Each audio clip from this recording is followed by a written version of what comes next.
Bueno, chicos, este es el último tema que entra para lo que sea el segundo parcial, también lo último que nos va a entrar para el final, ¿sí?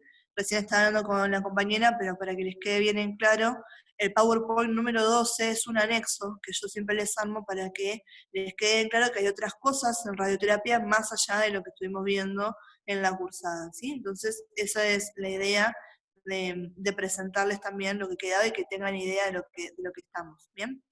Vamos con esto que es seguridad radiológica, ¿sí? Y cómo van a ser las instalaciones en el servicio de radioterapia, ¿bien? Ahora, súper importante con esto, que nos quede bien en claro, ¿sí? Que el riesgo radiológico que estamos hablando nosotros en radioterapia, ¿sí? Va a ser solamente la radiación externa, ¿sí? Porque uno cuando habla de radiación dice, bueno, tengo dos cosas que me pueden afectar. La contaminación radiactiva, ¿sí? Que es lo que pasa cuando uno, por ejemplo, aspira partículas radiactivas, ¿sí? O la radiación externa, que es cuando realmente uno recibe de forma externa, como valga la redundancia, la radiación. Si bien nosotros estamos trabajando en braquiterapia, ¿sí? También con la bomba de cobalto, con radioisótopos, ¿sí? Uno podría pensar que nos darían contaminación de esta interna, ¿sí? En realidad, como todo eso está dentro de sus contenedores plomados, no se considera uno de los riesgos radiológicos que tenemos nosotros, ¿sí?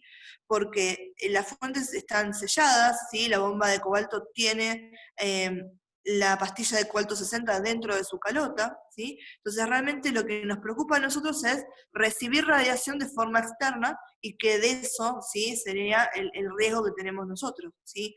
Es decir, bueno, me estoy cerca de la bomba de cobalto cuando está en reposo, ¿sí? Aunque esté apagada, acuérdense que siempre estoy radiando, estoy cerca de ahí y tengo radiación de fuga, ¿sí? O que no podría pasar jamás, lo vamos a ver ahora, pero imagínense que me quedé atrapada dentro del búnker de radioterapia y mi compañero no se dio cuenta y empezó la sesión de impartición de dosis al paciente.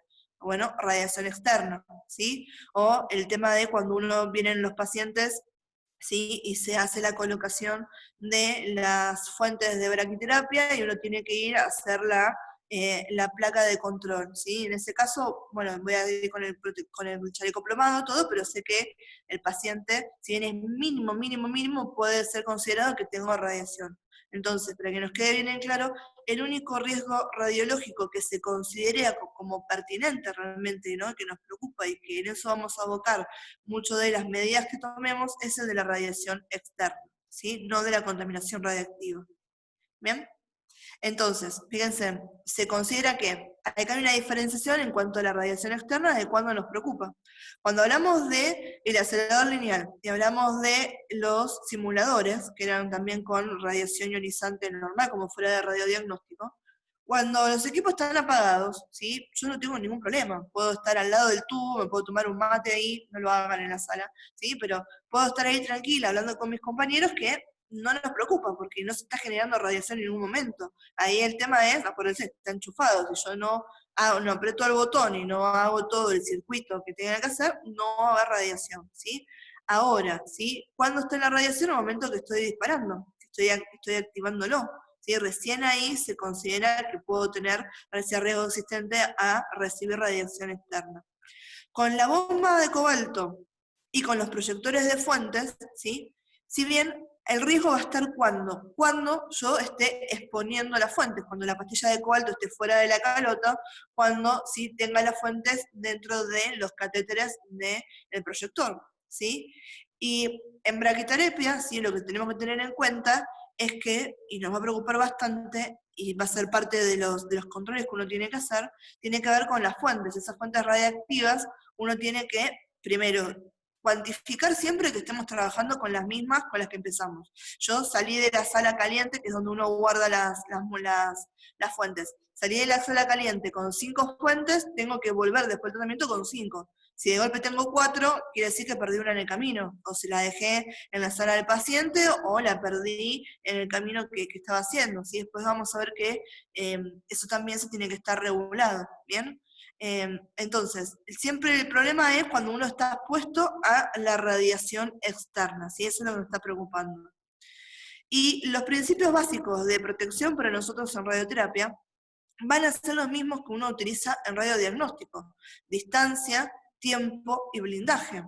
El tema con esto, ¿sí?, es que lo que vamos a ver es el blindaje va a ser realmente el elemento de protección fundamental para esto, ¿bien?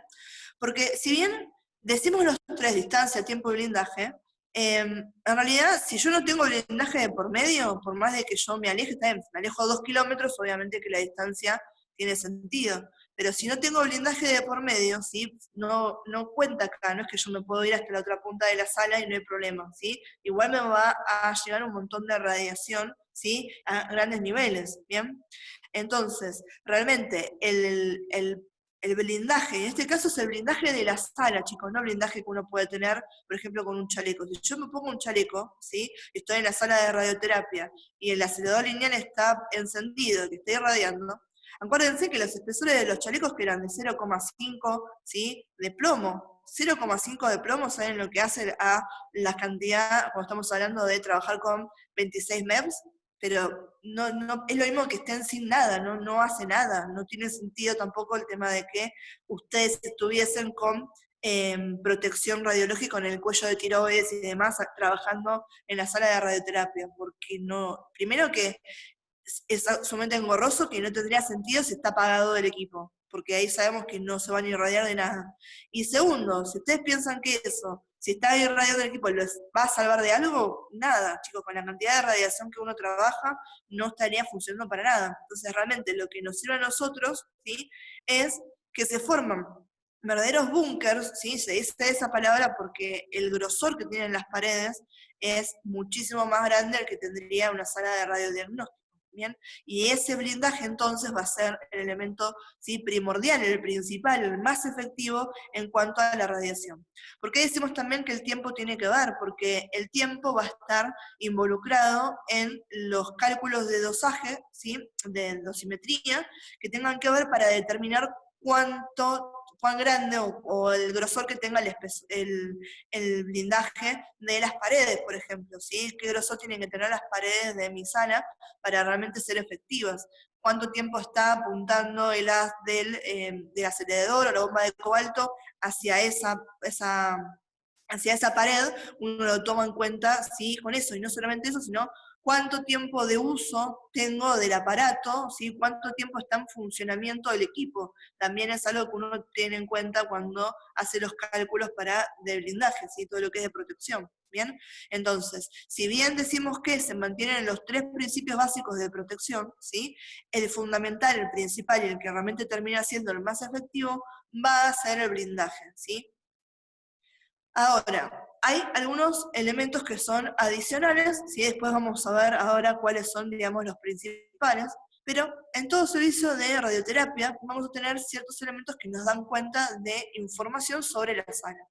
Punto número 1, tenemos interruptores de emergencia, como hemos tenido en todo tipo de equipo con el que estemos trabajando, ¿bien? Que estos dispositivos lo que hacen, ¿sí?, no solamente me inhiben lo que es la radiación ionizante, ¿sí?, o el aparato en sí, que me lo apagan por completo, sino que también me inhiben todo movimiento mecánico del equipo. O sea, es un botón de stop para todo. Yo aprieto este botón y se corta absolutamente todo, ¿sí?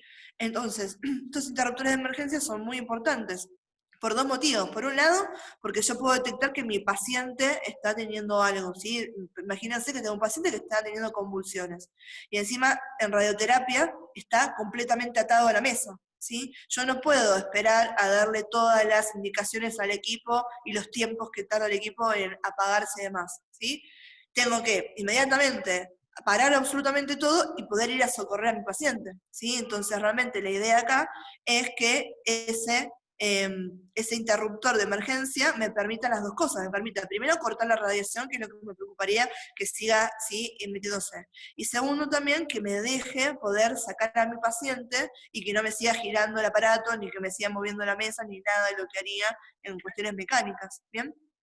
Después tenemos los testigos luminosos, que eso es muy común ya incluso en las salas de tomografía uno los ve, ¿sí? Que generalmente son indicadores, pueden ser rojos y verdes o pueden tener algún otro tipo de indicación, y lo que están diciendo es que están dando cuenta de cómo está la sala, ¿sí? Generalmente si la luz indicadora está en rojo, quiere decir que estoy irradiando, entonces ¿eso es para qué? Lo que estamos tratando de acá, tanto con el testigo luminoso como el sistema de seguridad de las puertas, es evitar el error humano y que uno de colgado o distraído, ¿sí? Entre a la sala cuando uno esté irradiando, ¿sí? Entonces, el testigo luminoso puede ser porque digo, bueno, lo tengo antes arriba de la puerta. Entonces yo estoy llegando y ya veo que tengo una luz roja. Y si yo me quería mandar a la sala, porque imagínense, venía pensando en hacer algo, y veo la luz roja y digo, no, están irradiando, yo no puedo entrar a esta sala de radioterapia porque está en funcionamiento, ¿sí? En cambio, si veo que está la luz verde, ¿sí? O en algunos casos que no están las dos luces, tienen solamente la luz roja, si veo que no hay luz, entonces quiere decir que la sala está libre para que yo pueda entrar y no hay ningún problema, ¿sí? Y con el tema de la seguridad de las puertas, imagínense que yo no le di bolilla a que estaba la luz roja, ¿sí? No me di cuenta ni siquiera de eso, ¿sí? Que a veces puede haber también un elemento que sea de sonido, ¿sí? Muy pequeño, no una alarma. No me di cuenta de eso, ¿bien? Entonces, lo que tengo es que hay sensores, ¿sí? Que están en la puerta, generalmente en los marcos de la puerta, ¿sí? Que garantiza que si yo abro el equipo, ¿sí? O sea, abro el equipo, abro la puerta, inmediatamente se me corta absolutamente todo. Está eso unido unido a la unidad de radiación, de la consola y todo lo que es el software del equipo, que si detecta que yo abro la puerta, que se pierde contacto entre los sensores, porque los separé porque abrí la puerta, se interrumpe por completo todo el movimiento y la radiación que haya en el equipo, ¿sí? De vuelta para proteger que no haya esta radiación externa en personal que no tendría que estar, ¿sí? Afectado por las radiaciones, que es lo único que tengo que estar irradiando en el caso de radioterapia es al paciente, ¿sí? Acuérdense que ahí adentro no puede haber un familiar, no puede haber un equipo, un compañero, nadie más que el paciente, ¿bien? Entonces, elementos adicionales que van a ayudarme a poder tener una protección radiológica efectiva van a ser los interruptores de emergencia, ¿sí? Los testigos luminosos y el sistema de seguridad de las puertas. ¿Bien? Esto es lo que tenemos en líneas generales. ¿Bien? Después vamos a ver que hay ciertas cosas que también nos van a marcar, ¿sí? Por ejemplo, cuando hablamos de cobaltoterapia, ¿qué teníamos? Teníamos a la varilla testigo, ¿sí? Entonces, por un lado, siempre tenemos en la consola, ¿qué cosa? La indicación de dónde está la fuente. Si la tengo fuera de la calota, lo tengo dentro de la calota. Además de que yo pueda, ¿sí? Ver eso, ¿bien? Entonces, y acá muchas veces, ahora vamos a ver que con el equipo de cobaltoterapia, el problema que tenemos, o lo que nos puede pasar, que sería un riesgo, es que se nos trabe la fuente, ¿sí? Que esa fuente quede fuera, trabada en la posición de exposición, y que no la pueda ¿sí? Reincorporar y no la pueda volver a retraer hacia la calota. Entonces, la consola es extremadamente sensible y va a estar todo el tiempo también chequeándome cuál va a ser, ¿sí? Cómo está funcionando el sistema neumático de la fuente. Si empieza a sentir que hay algunas variaciones fuera de lo que sería el comportamiento normal, y si está funcionando todo correctamente, lo que estaría haciendo desde la consola, lo que es el software de protección en este caso, lo que hace es, me guardo directamente la pastilla dentro de la calota, ¿sí? Porque dice, bueno, empezó a fallar, antes de que se me quede trabada en otra posición, la meto para adentro y te tiro la alarma de que algo está mal para que lo arregles, ¿sí? En tiempo y forma, ¿bien? A veces estos sistemas se ven saturados y tenemos entonces esos accidentes radiológicos donde nos queda trabada la fuente fuera del cabezal. Y cuando hablamos de braquiterapia, ¿sí? Estamos hablando de las cámaras calientes, ¿sí?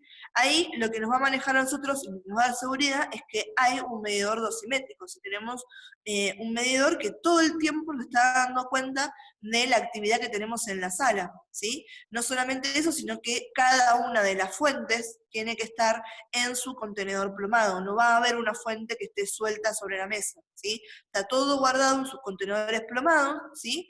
Y yo me tengo que asegurar después, en base a esto, que cuando yo saque o vuelva a meter algo de acá, esté todo prolijamente, que yo vuelva a poner esas fuentes donde tenían que ir, ¿sí? Que los contenedores estén en condiciones, ¿sí? Para que tenga todo bien guardado ahí. Y después algo que es importante es el tema del transporte de las fuentes, ¿sí? Vamos a ver que, ustedes seguramente esto lo vieron en bioseguridad, ustedes saben que en los sanatorios, en los hospitales, los residuos patológicos o los residuos siguen un circuito circuito de circulación, ¿sí? Entonces no es que se van a encontrar al chico, ¿sí?, de maestranza que tiene los residuos patológicos en cualquier lado. Siempre hace el mismo recorrido, ¿sí?, que se está intentando que sea lo más alejado a la población del público general, ¿sí? Cuando estamos trabajando con radiación, ¿sí?, aunque sean estas fuentes que están dentro de los transportadores, también hay circuitos, ¿sí?, que me van a salir a mí, que son los que me tengo que manejar para llegar a la sala de tratamiento con las fuentes. Y esos cumplen una doble función. Por un lado, este tema de que se alejen o se intenten que no me pase, ¿sí?, no pase yo con el carrito, por decirlo de una manera, de las fuentes, ¿sí?, sobre la sala de neonatología, ¿sí?, que no pase al lado de todos los bebés recién nacidos que son súper radiosensibles, ¿sí? Entonces, ni eso, ni en el público general que pase por la mía de la sala de espera con mi carrito de fuentes. Por un lado eso, el tema de alejarlo del público general y alejarlo de aquellas zonas del hospital o del sanatorio donde tengo pacientes de riesgo que no quisiera que se cuenten, ¿sí?, ni cerca con lo que es la radiación. Y por otro lado, que si yo vuelvo a la sala y cuento que en vez de tener las 5 fuentes tengo 4, ahora, ¿sí?, no es que tengo que buscar todo el sanatorio, todo el hospital por esa fuente. Sigo mi trayecto. Yo sé que fui del punto A al punto B e hice siempre el mismo camino. Entonces, lo voy a ir a buscar primero al lugar de mi paciente, donde yo estuve actuando con esto, o en la sala de braquiterapia, si no la encuentro ahí, ¿sí? Igualmente, esto ya sería una súper exageración, porque uno tiene que hacer, lo vamos a ver, controles dosimétricos antes de abandonar la sala para ver si no me quedó nada. Imagínense que me olvidé de hacer eso y recién me doy cuenta que me falta una cuando llego a la sala de caliente.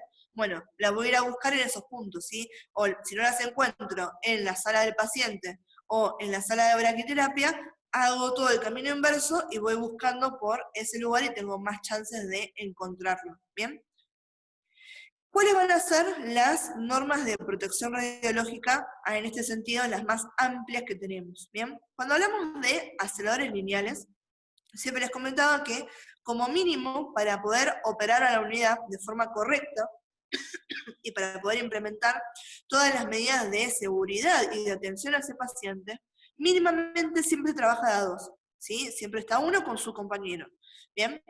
Esto les sirve para repartir todas las funciones de trabajo, para poder ir chequeando entre uno y otro, ¿sí? No porque uno esté arriba del otro, porque uno tiene que confiar que su compañero, ¿sí? Si yo, por ejemplo, soy la que está armando los plomos de un lado, ¿sí? Yo tengo que confiar que si yo estaba armando la colchoneta, estaba poniendo la colchoneta en las piernas, y mi compañero estaba colocándole el soporte cervical, tengo que confiar que mi compañero puso el soporte cervical que era, ¿sí? Igual cualquier cosa uno siempre se va chequeando, ¿sí? Y vamos chequeando con el cartón de tratamiento y con lo que está pasando en la sala a ver si está todo bien, ¿sí? Entonces, tanto para un sistema de operación, o sea, de llevar a cabo las funciones que tenemos que hacer, como además después de estar seguros, ¿sí?, en el ida y vuelta, de asegurarnos que esté todo correcto lo que estamos haciendo, y además de las aplicaciones que podemos tener a nivel de normas de seguridad, que uno pueda estar dando alerta si pasa algo y uno vaya a socorrer, o entre dos personas se pueda socorrer, es muy importante. Entonces, mínimamente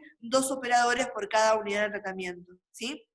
Una cosa que va a ser importantísima es tener en cuenta que la entrada a la sala va a ser únicamente cuando, ¿sí?, las señales acústicas, o sea, de sonido, como les comentaba anteriormente, o luminosas, estén dispuestas para que yo pueda entrar, ¿sí?, que no esté en rojo, que no esté sonando la alarma o no esté haciendo ese ruido en realidad, que me esté indicando que estoy, ¿sí?, irradiando, ¿sí? Entonces, no entrar a la sala cuando la sala está en funcionamiento. Y por último, ¿sí?, que es algo que siempre hacemos, ¿sí?, chequeamos la sala, ¿sí? Se chequea la sala que no quede ninguna otra persona dentro de la sala de tratamiento. Que no haya quedado mi compañero. Imagínense que yo me fui a programar algo en la computadora, en la consola, mientras mi compañero terminó de hacer las cosas, ¿sí? Entonces yo termino de hacer todo y digo, bueno, tengo todo listo, ¿sí?, y empiezo a irradiar. No, porque tengo que fijarme que no esté mi compañero adentro de la sala. O puede ser que estemos, con mi compañero estamos los dos en la sala, estamos listos para empezar el tratamiento.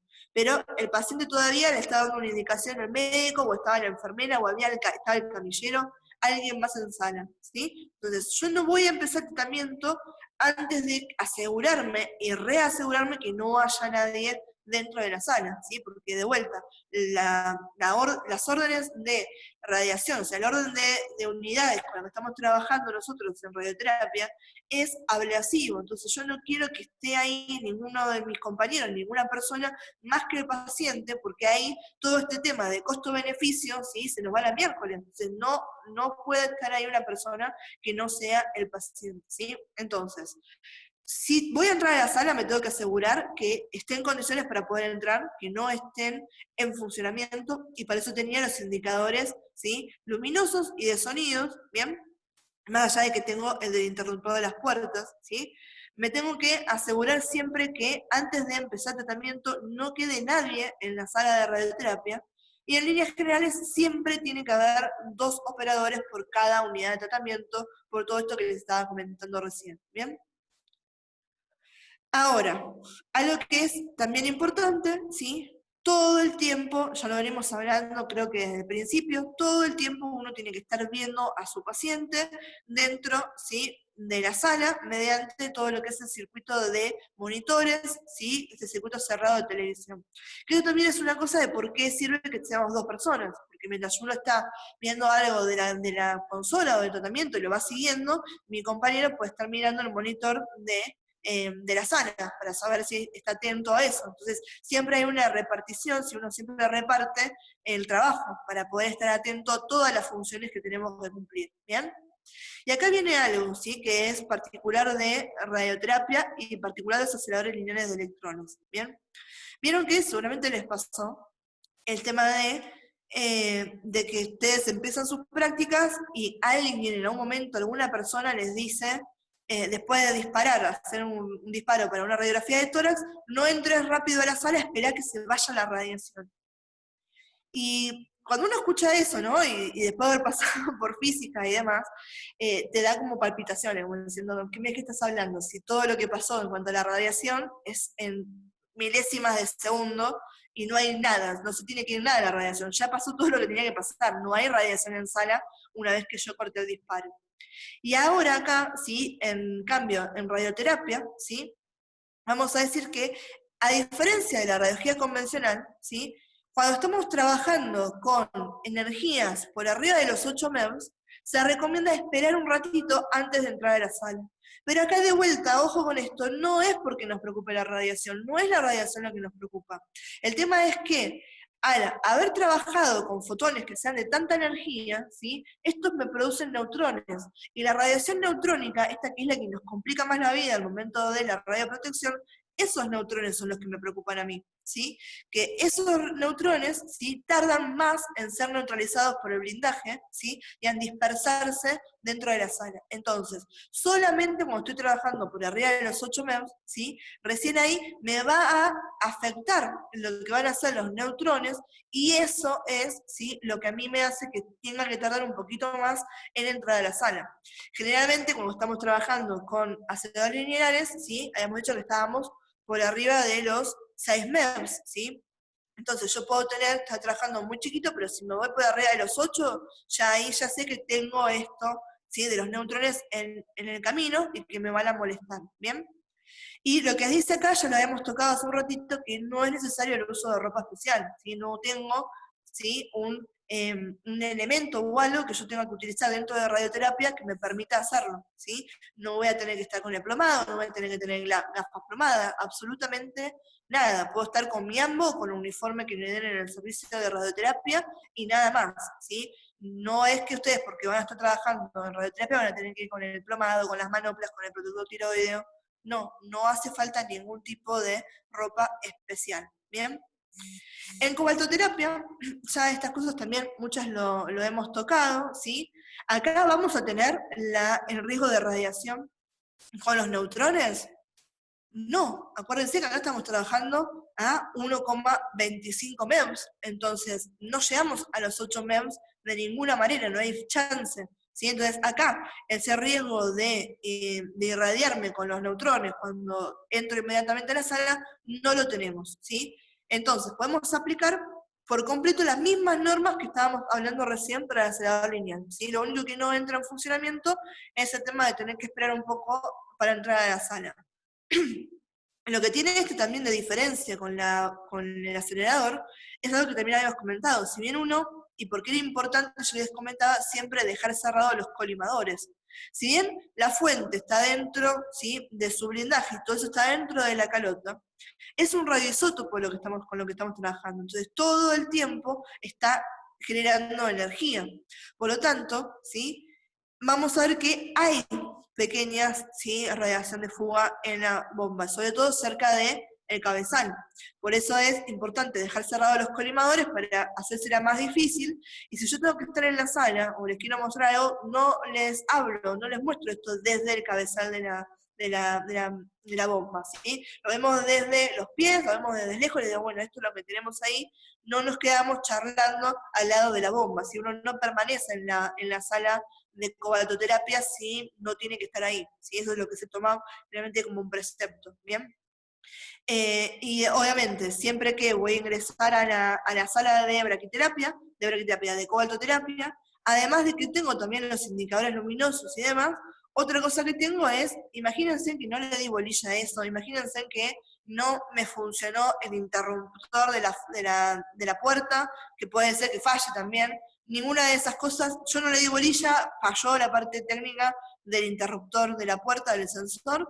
Llego, abro la puerta, entro y veo, levanto la vista y veo la varilla. Inmediatamente me doy media vuelta y salgo, porque es otro indicador más que tengo de que está irradiando, está en funcionamiento, está puesta la pastilla de cobalto. ¿Bien? Entonces, atención con eso, y de vuelta, chicos, si ustedes el día de mañana trabajan con una bomba de cobalto, ¿sí?, asegúrense siempre al final del turno que estén cerrados los colimadores del cabezal, ¿sí? Porque, de vuelta, ¿sí?, quizás uno tiene mayor información, pero la sala la viene a limpiar, y la gente de limpieza no tiene por qué comerse más radiación de la que ya hay de por sí de radiación de fuga, ¿sí? Entonces siempre eso es una buena práctica que tienen que tener en cuanto a la bomba de cobalto, ¿bien?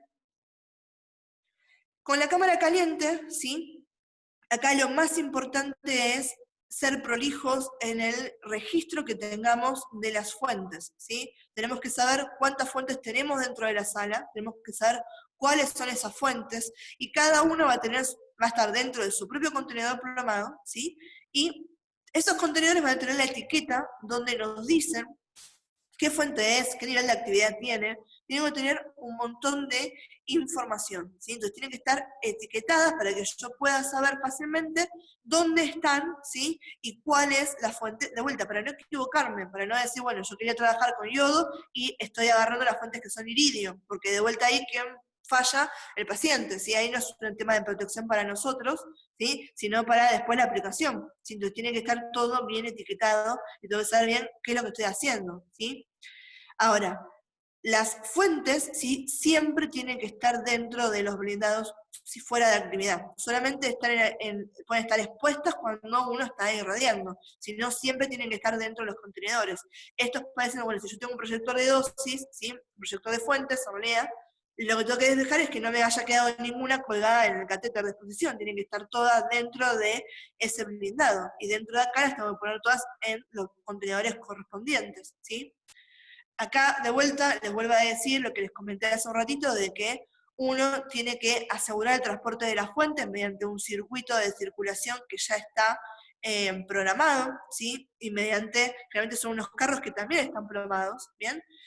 Para evitar cualquier tipo de radiación, de fuga, ¿sí?, de estas fuentes que no tienen que hacer, ¿sí? Una cosa que también es importante es el control dosimétrico. Yo voy a tener una cámara que me está diciendo cuál es el nivel de actividad dentro de la sala de la cámara caliente, ¿sí?, que tiene que ser dentro de todo normal, porque yo tengo que poder estar trabajando ahí. Y ese control dosimétrico también lo voy a tener en la sala, ¿sí?, tanto en la sala si fue un paciente que se estaba internando para hacerse braquiterapia de baja tasa, ¿sí? Ahí también me tengo que fijar que cuando terminó el tratamiento haya dejado, ¿sí?, limpio la sala y que no me quede ninguna fuente. Si estaba en la sala de braquiterapia, ¿sí?, donde se hicieron los tratamientos de alta tasa de dosis, ahí también chequeo que cuando me fui, que ya no queda ninguna de las fuentes que no tenga actividad en la sala. ¿sí? Esa es una manera para asegurarme que no me haya quedado ninguna fuente atrás. Bien, y una cosa que sí, que eso está terminantemente prohibido, ¿sí? Esto igual en la mayoría de los servicios no se puede, pero en la sala de braquiterapia uno no come, no toma, ni deja absolutamente nada de eso en la sala caliente, ¿sí? Ahí no se come, no se toma nada que pueda dar cuenta si uno, si bien nunca va a tocar a ninguna de las fuentes, ¿sí?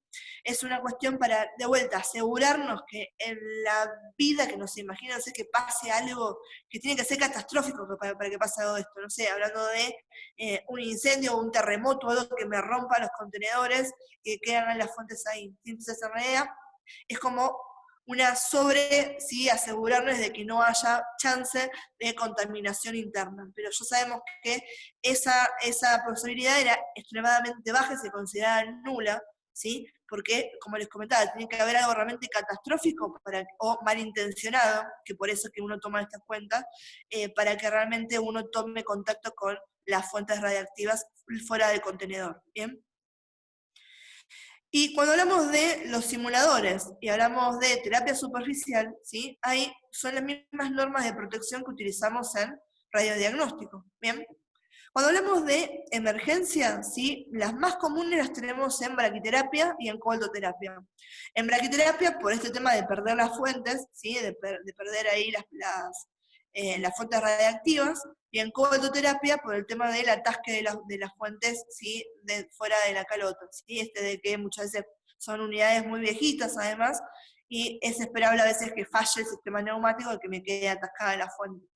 Generalmente en el acelerador lineal sí puede presentar fallas, pero en el caso de diferenciación con cobaltoterapia y demás, es que cuando falla el acelerador lineal, el que se lleva el 100% de las consecuencias es el paciente. ¿Sí? No se considera que haya en esas emergencias que haya riesgo ni para el personal ni para el personal, para el público. ¿Sí? Porque acá las fallas son a nivel de la impartición de dosis. Entonces, decimos que son catastróficas para los pacientes o son fatales para los pacientes porque si hay una falla en la regulación de la dosimetría que se está entregando al paciente, de vuelta, acuérdense que los tejidos tienen límites de tolerancia, ¿sí? Le vamos a generar a los pacientes, cuando falla esto, ¿sí? Si falla para más, ¿sí? Un síndrome agudo de radiación, ¿sí? Y aunque estemos dando, o ¿sí? Que sea muy lastimado y que estemos, ¿sí? Llegando a la necrosis tisular de ese paciente en la zona que irradiamos, ¿bien? Y en el caso de que me falló y sea para menos, ¿sí? Y si yo no lo detecté a tiempo, claramente, pobre paciente, no fue efectivo todo el tratamiento que hice, ¿sí? Si al tumor se le tenía que dar, ¿sí? Determinada dosis y ahora estoy dando menos, ¿sí? No es efectivo. Entonces hizo todo este tratamiento y todavía no logré esterilizar por completo esas células tumorales, ¿sí? O esas neoplasias. Entonces, todo el tiempo va a seguir creciendo y no va a ser efectivo para el paciente. Entonces, ni por más ni por menos, ¿sí? Le sirve al paciente. Cuando falla la célula lineal, el que sufre las consecuencias es el paciente. ¿Bien? Ahora, chicos, corto acá y les mando el link para la segunda parte y ya con esto terminamos. Ven un segundo. Bien, amores, ya vuelvo.